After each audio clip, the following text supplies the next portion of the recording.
مساء الخير. كل سنة وجميعنا بخير بمناسبة الإسراء والمعراج.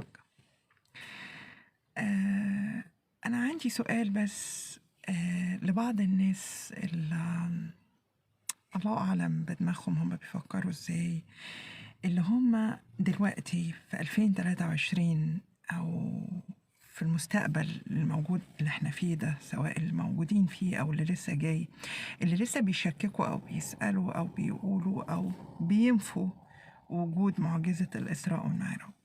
أنا عايز بس أسألهم سؤال واحد. يعني الكون ده كله لما ربنا خلقه وعمله من البداية للنهاية، الكون ده خلص وانتهى تماما عند ربنا.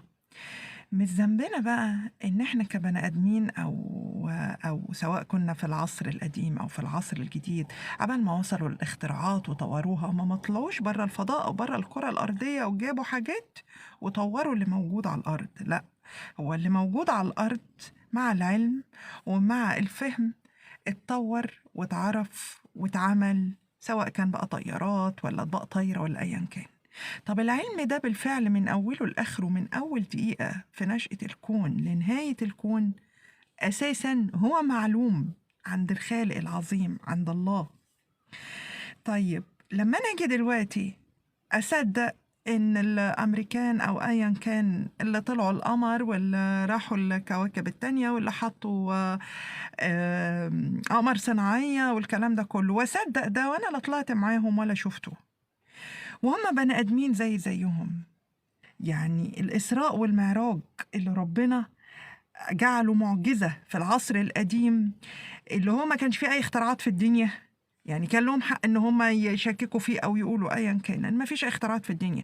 لكن إحنا دلوقتي بعد كل اللي إحنا وصلنا له، وبعد كل العلم اللي إحنا وصلنا له وإحنا أساسا ملناش فضل في العلم ده، ولكن هو تأخير لوجود المعلومة، تأخير بس إن المعلومة ربنا جعلها انها تظهر امتى.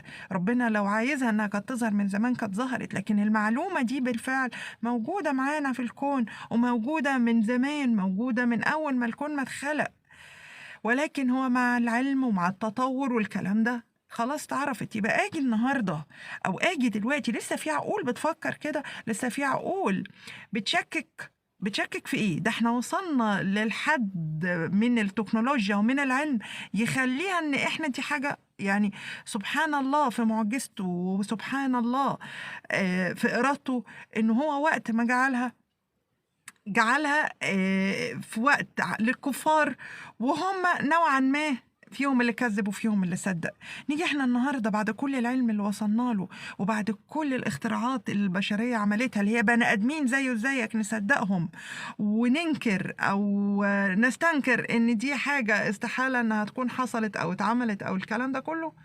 يعني فيعني سبحان الله، نيجي احنا دلوقتي ان احنا بنستنكر ده او بننكر وجود المعجزة ديت بعد كل اللي وصلنا له. انتوا بتفكروا ازاي بنؤمن بوجود الشيطان وبوجود الشر وبوجود ايا كان، كائنات فضائية، كائنات اخرى، جن، شياطين، عفاريت، ايا كان، ازاي بنؤمن بده وبنشكك في معجزات الخالق، بنشكك في وجود الخالق؟ حاشا لله. يعني اللهم لا حول ولا قوة إلا بالله. بس بجد أنا يعني بتفكروا إزاي حقيقي؟ يعني أنا مش لاقي سؤال، بس إن فعلا بتفكروا إزاي للحظة؟